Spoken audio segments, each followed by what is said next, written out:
സമയം ഉച്ച കഴിഞ്ഞിരുന്നു. അപ്പോഴും അവൾ ഭദ്ര എഴുന്നേൽക്കാൻ കൂട്ടാക്കാതെ കട്ടിലിൽ തന്നെ കിടന്നു.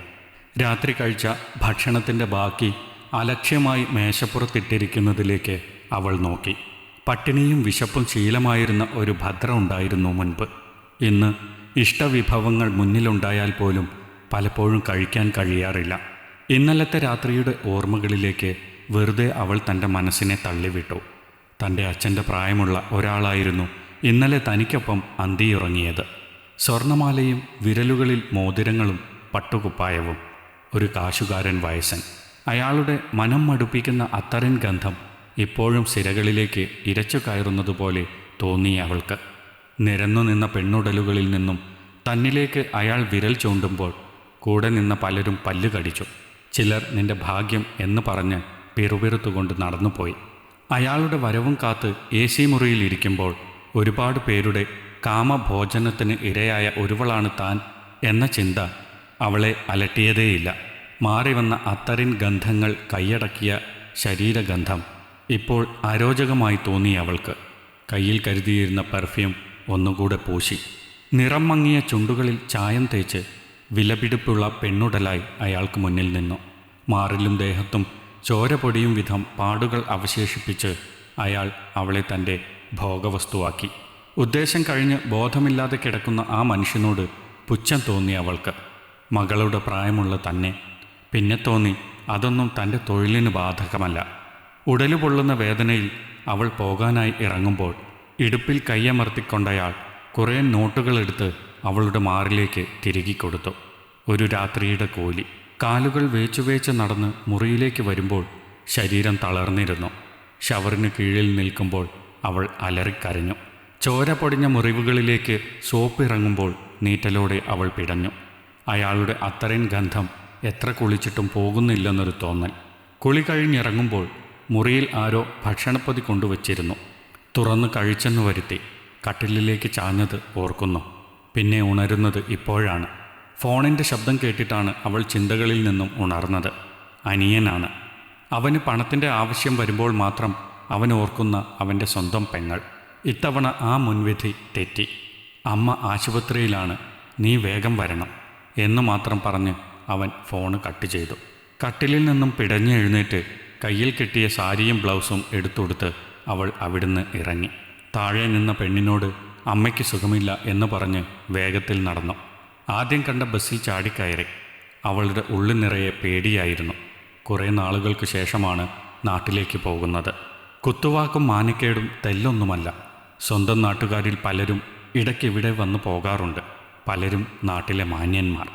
അതിൽ ചിലർ തൻ്റെ കൂടെ അന്തിയുറങ്ങി. ചിലർ ഉൾഭയം കൊണ്ടോ എന്തോ അതിനു മുതിർന്നിട്ടില്ല.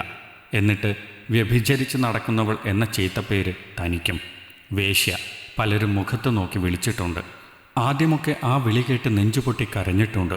പിന്നെ ഒരു തരം മരവിപ്പായിരുന്നു. ഇപ്പോൾ അതിനെപ്പറ്റി ചിന്തിക്കാറ് കൂടിയില്ല. വീട്ടിലേക്കുള്ള യാത്രയിൽ പലവട്ടം അനിയൻ്റെ ഫോണിൽ വിളിച്ചു. അവൻ തെളിച്ചൊന്നും പറഞ്ഞില്ല. വീട്ടിലേക്ക് പോര് എന്ന് മാത്രം പറഞ്ഞ് ഫോണ് കട്ട് ചെയ്തു.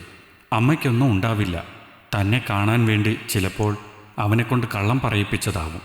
ചിന്തകൾ മനസ്സിൽ കുമിഞ്ഞു കൂടിക്കൊണ്ടിരുന്നു. ഓർക്കാൻ ഇഷ്ടപ്പെടാത്ത ഭൂതകാലത്തിന് മുൻപ് നിറമുള്ള ഓർമ്മകളിൽ അച്ഛനും അമ്മയും അനിയനും താനും. ഒറ്റമുറി വീട്ടിലെ സുഖവും സന്തോഷവും എല്ലാം പരസ്പരം പങ്കുവെച്ച് ജീവിക്കുമ്പോൾ അച്ഛൻ വീടിൻ്റെ നെടുംതൂണായിരുന്നു. ഇടയ്ക്കൊരു പ്രേമം തലയ്ക്ക് പിടിച്ച് ഒരുവൻ്റെ കൂടെ വീട് വിട്ടിറങ്ങുമ്പോൾ മറ്റാരെയും പറ്റി ഓർത്തില്ല. മാനക്കേടുകൊണ്ട് കൂട്ട ആത്മഹത്യ ചെയ്യാൻ നോക്കിയ വീട്ടുകാർ. പകരം കൊടുത്തത് അച്ഛൻ്റെ ജീവനും അമ്മയുടെ ചലനവുമാണ്. എങ്ങനെയോ രക്ഷപ്പെട്ട അനിയന് കിടക്കയിൽ ഒതുങ്ങിയ അമ്മയെ നോക്കാൻ കഴിയാതെ വന്നപ്പോൾ അവൻ തന്നെ അറിയിച്ചു. അവിടുന്ന് വീട്ടിലേക്ക് വരാനുള്ള ധൈര്യം ഉണ്ടായിരുന്നില്ല. എന്നാലും വന്നു. കുടുംബക്കാരുടെയും നാട്ടുകാരുടെയും കുത്തുവാക്കുകളിൽ മനം നൊന്ത് കഴിഞ്ഞു. താലി കെട്ടിയവൻ്റെ എതിർപ്പ് വകവയ്ക്കാതെ ഒരു ജോലിയുടെ കാര്യത്തിനായി സുഹൃത്ത് വഴി മറ്റൊരു നാട്ടിലേക്ക്. അമ്മയുടെ ചികിത്സയ്ക്കുള്ള പണമെങ്കിലും കണ്ടെത്തണം. താൻ കാരണം നശിച്ച ഒരു കുടുംബത്തിന് താങ്ങാവണം. ആ കടമയിലേക്കുള്ള വഴിയിൽ ഒരു ജോലി അത്യാവശ്യമാണെന്ന് തോന്നി ഇറങ്ങി പുറപ്പെട്ടതാണ്. കാലവും മനുഷ്യരും ഒക്കെ മാറിയിരുന്നു. അഭയം തേടിയ കൈകൾ തന്നെ അവളെ ഒരു വേശ്യാതെരുവിൻ്റെ പാതയിലേക്ക് പറിച്ചു നട്ടു. അപ്പോഴേക്കും ജീവിതം കൈവിട്ടുപോയിരുന്നു. ആദ്യം കുറേ നാൾ ആർക്കും ഒരു വിവരവും കൊടുക്കാതെ മറഞ്ഞു നിന്നു. പിന്നീട് നാടറിഞ്ഞു, വീടറിഞ്ഞു. എന്നാലും അനിയൻ്റെ അക്കൗണ്ടിൽ തൻ്റെ ശരീരത്തിന് കിട്ടിയിരുന്ന വില 1 രൂപ പോലും കുറയാതെ അയച്ചു കൊടുത്തുകൊണ്ടിരുന്നു അവൾ. പ്രായത്തിൻ്റെ പക്വതക്കുറവോ എന്താണ് അവളെ ഈ നിലയിലെത്തിച്ചത്? മനസ്സ് മരിച്ച ഒരു ശരീരമായി അവശേഷിക്കുമ്പോഴും ആവശ്യക്കാർ കൂടി വന്നു. മഴ തകർത്തു പെയ്യുന്നുണ്ട്. വീടിൻ്റെ അടുത്തേക്ക് എത്തുംതോറും നെഞ്ചിടിപ്പ് കൂടി വന്നു. വീടിനടുത്തുള്ള ബസ് സ്റ്റോപ്പിൽ ഇറങ്ങി.